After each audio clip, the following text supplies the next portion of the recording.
si je dois conclure ces travaux de cette table ronde, mais de façon bien évidemment très provisoire, moi ce que j'aurais envie de dire, c'est qu'on est, me semble-t-il, à un moment, alors certains parlent d'alignement des planètes, d'autres parlent de fenêtres de tir, on est à un moment donné assez singulier où à la fois on a une réforme de la protection de l'enfance qui s'est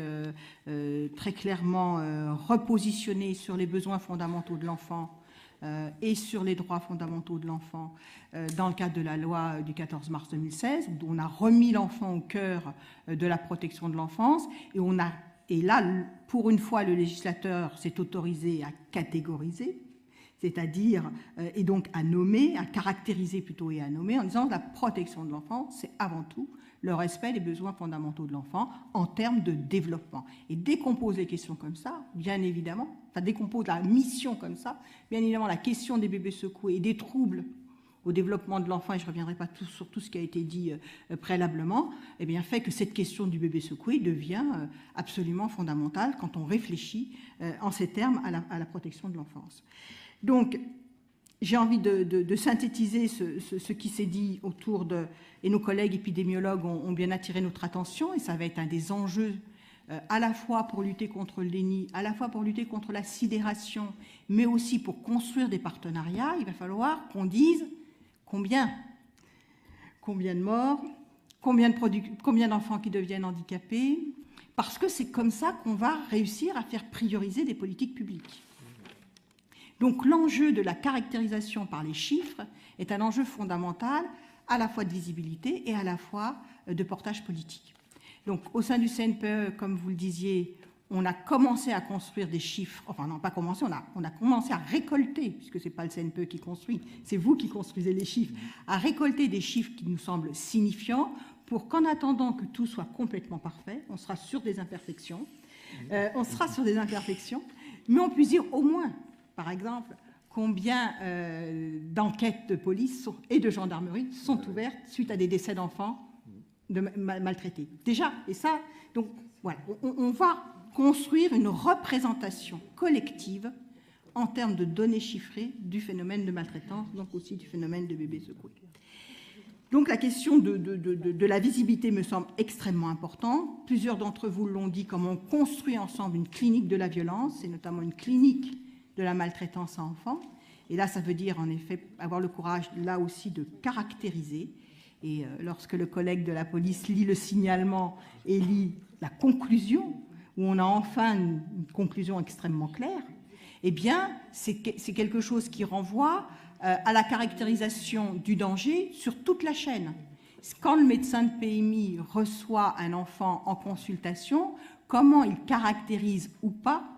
et avec quels mots il caractérise ou pas les inquiétudes qu'il a concernant cet enfant. Idem sur toute la chaîne de signalement et idem sur toute la chaîne après de prise en charge. Donc l'effort de caractérisation me semble là aussi où on a une belle fenêtre de tir, d'abord parce qu'on a des outils qui nous permettent de caractériser de plus en plus finement, parce qu'on a des enjeux qui nous obligent à caractériser de plus en plus finement, et puis parce qu'on a des outils pluridisciplinaires. Et encore une fois, je reprendrai l'exemple qui a été donné par le collègue de la police sur le livret qu'ils viennent de rédiger, mais il y en a d'autres dans d'autres champs où il y a cette volonté de construire ensemble des références partagées sur le plan pluriprofessionnel et pluriinstitutionnel. Et ça, cette volonté de caractériser me semble là aussi en évolution dans cette fenêtre de tir.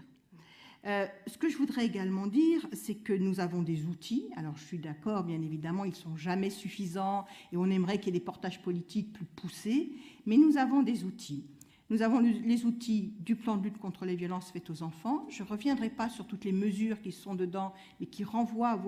à notre sujet d'aujourd'hui, qui sont bien évidemment la question des autopsies sur les morts inexpliquées du nourrisson, sur ce qui a été aussi préconisé dans ce plan, c'est-à-dire les stades de morbidité après un décès d'enfant, et qui ne concernent pas que le milieu hospitalier. Je regarde mes collègues de PMI du Val-de-Marne, mais on en avait fait lorsque un enfant suivi en PMI était décédé alors qu'il était suivi, et bien des staffs morbidité où chacun se met autour de la table, magistrats, personnels sociaux,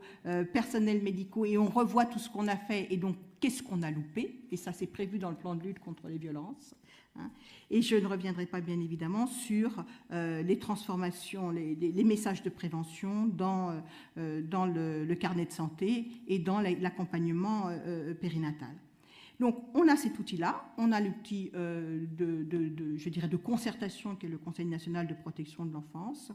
et on a des mobilisations sur tous les territoires dans le cadre de la mise en œuvre des observatoires départementaux de protection de l'enfance, qui vont être les lieux où vont devoir, et commencent d'ailleurs, à se construire des cultures territoriales partagées pour véritablement, je dirais, construire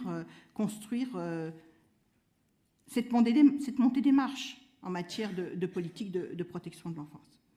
Il me semble que là où on a encore beaucoup de chemin à faire, c'est sur la cohérence des décisions, et on l'a bien vu, comment entre la cohérence du diagnostic médical, la cohérence de la décision des instances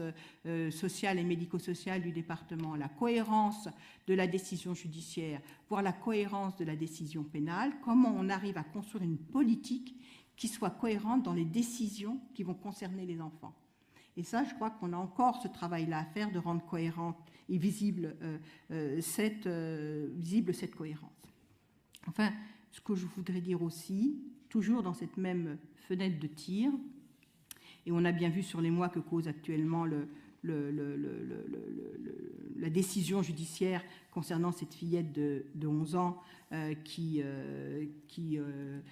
aurait consenti à son viol, si on lit simplement les décisions judiciaires, on a une mobilisation de la société civile. Ça intéresse la population. La population comprend que la question de comment une société se préoccupe des enfants maltraités et comment une société répond par des politiques publiques à la situation des enfants maltraités, eh bien c'est une société qui dit quelque chose sur elle-même par rapport à son niveau d'humanisation et à son niveau de civilisation. Et ça intéresse le grand public et ça intéresse de plus en plus